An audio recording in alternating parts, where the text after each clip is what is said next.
Gold smuggling, ये दो शब्द जब कान में पड़ते हैं तो 80 और 90 का दशक याद आता है, जब फिल्मों में गोल्ड स्मगलिंग का किस्सा बहुत आम था।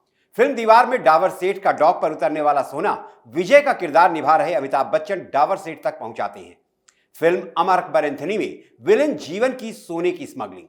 कई फिल्में हैं जिनमें गोल्ड स्मगलिंग दिखाया गया है। साल 2 साल पहले आई फिल्म केजीएफ में भी आपने गोल्ड स्मगलिंग देखी होगी।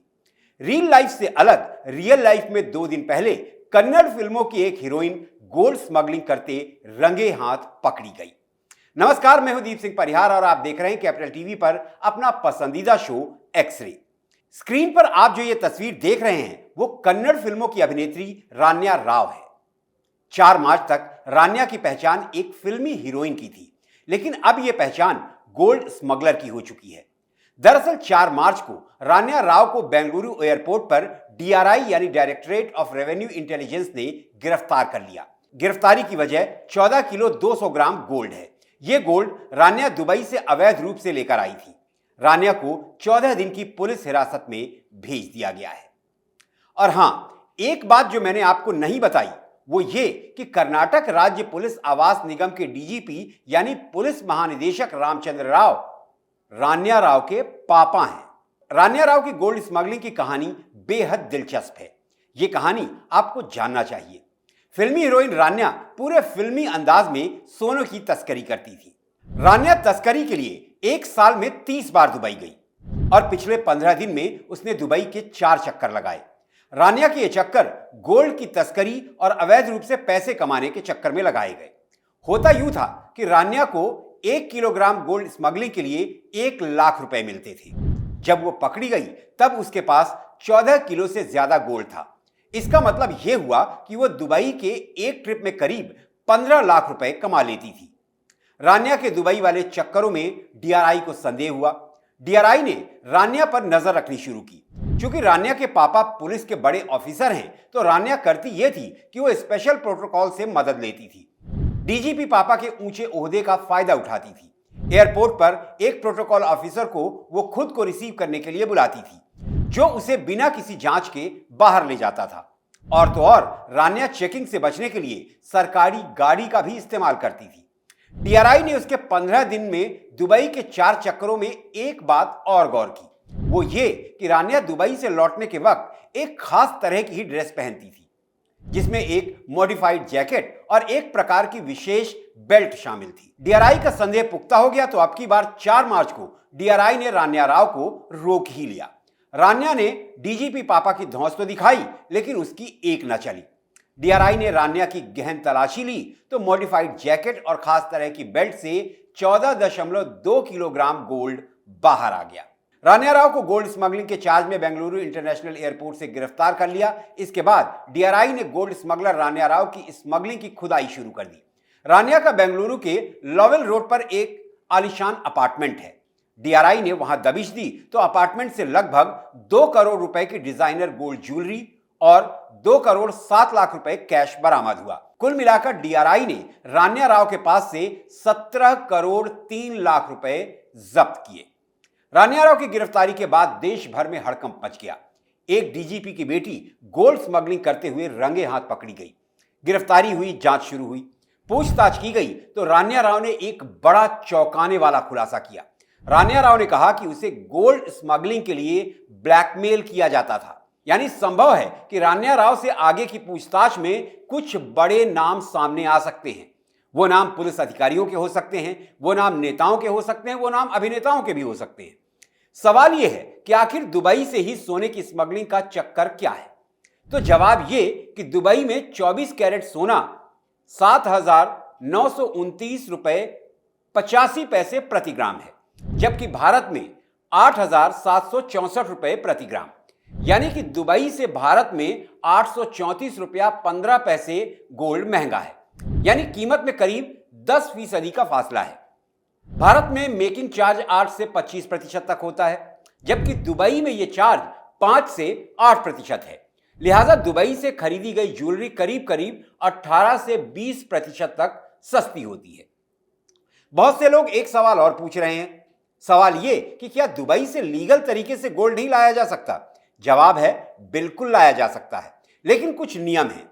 नियम है कि भारतीय पुरुष यात्री 20 ग्राम जिसकी कीमत 50,000 रुपए तक हो और महिला यात्री 40 ग्राम जिसकी कीमत 1 लाख रुपए तक का हो उतने की ज्वेलरी ला सकते हैं, लेकिन लीगली बिस्किट, बार या सोने के सिक्के नहीं लाए जा सकते। 6 महीने से अधिक फॉरेन कंट्री में रहकर लौटने के समय 1 किलोग्राम तक का गोल्ड कस्टम ड्यूटी देकर लाया जा सकता है।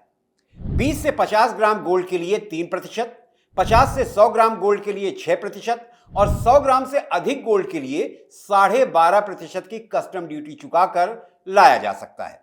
लेकिन रान्या राव जैसे सोने के तस्कर ज्यादा फायदा कमाने के चक्कर में बिना कस्टम ड्यूटी अदा किए तस्करी का रास्ता अपनाते हैं।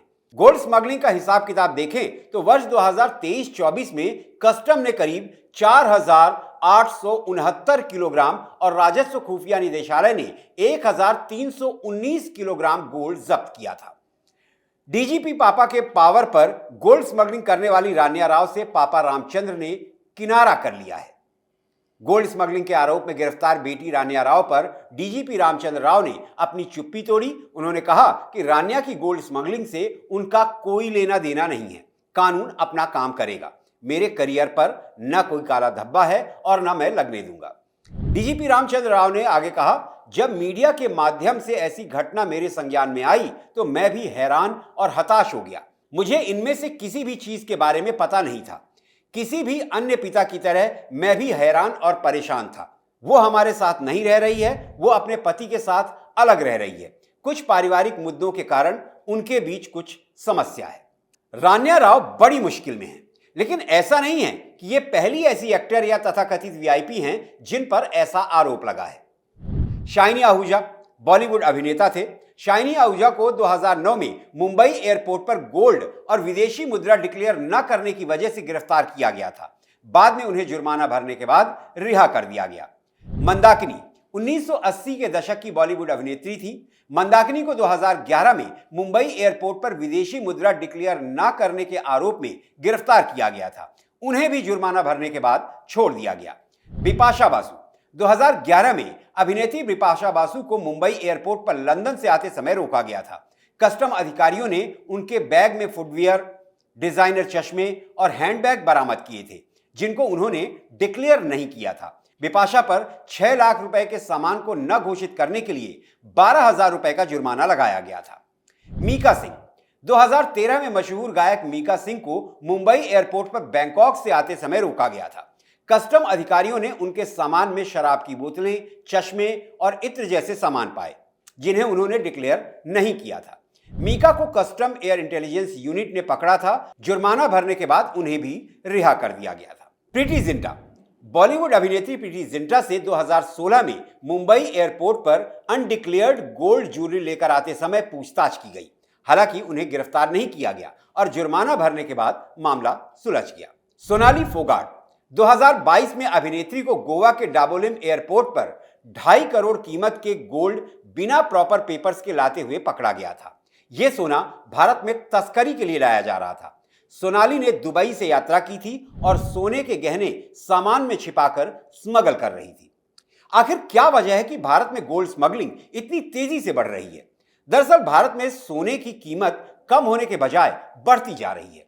10 ग्राम सोने की कीमत 85,000 को पार कर गई है। पिछले साल कस्टम ड्यूटी भी 10% से बढ़कर 12.5% हो गई। इसके अलावा ज्वेलरी के मेकिंग चार्ज के तौर पर लगने वाला जीएसटी 1 से 3% हो गया।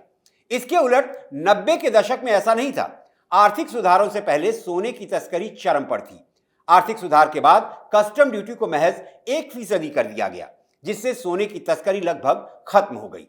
90 के दशक में गोल्ड कंट्रोल एक्ट 1960 पर फिर से विचार किया गया। यह एक्ट गहने छोड़कर किसी भी तरह के गोल्ड के निर्यात पर पाबंदी लगाता था। इस वजह से 60 से लेकर 80 के दशक तक सोने की तस्करी अपने चरम पर थी। 2013 के बाद सरकार ने फिर से नियमों में बदलाव किया, जिससे 2 महीने में सोने पर लगने वाली ड्यूटी 4 गुना बढ़ गई, जिसका परिणाम यह हुआ कि गोल्ड स्मगलिंग के मामले में भारत टॉप कंट्रीज में शुमार हो गया। कनाडा के एक एनजीओ इंपैक्ट ने पिछले साल एक रिपोर्ट जारी की थी।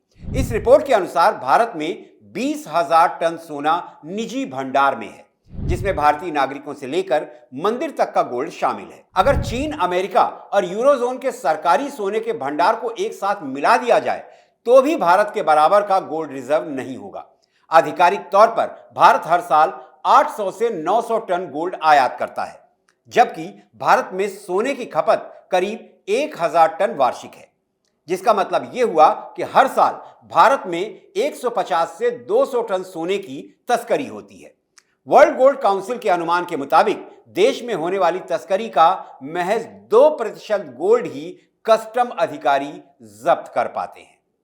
तो अब रान्या राव का क्या होगा, यह तो वक्त ही बताएगा। तो आज के लिए एक्सरे रिपोर्ट में इतना ही। उम्मीद करता हूं कि आपको यह हमारी रिपोर्ट पसंद आई होगी। आप हमारी इस रिपोर्ट पर अपनी राय जरूर दें।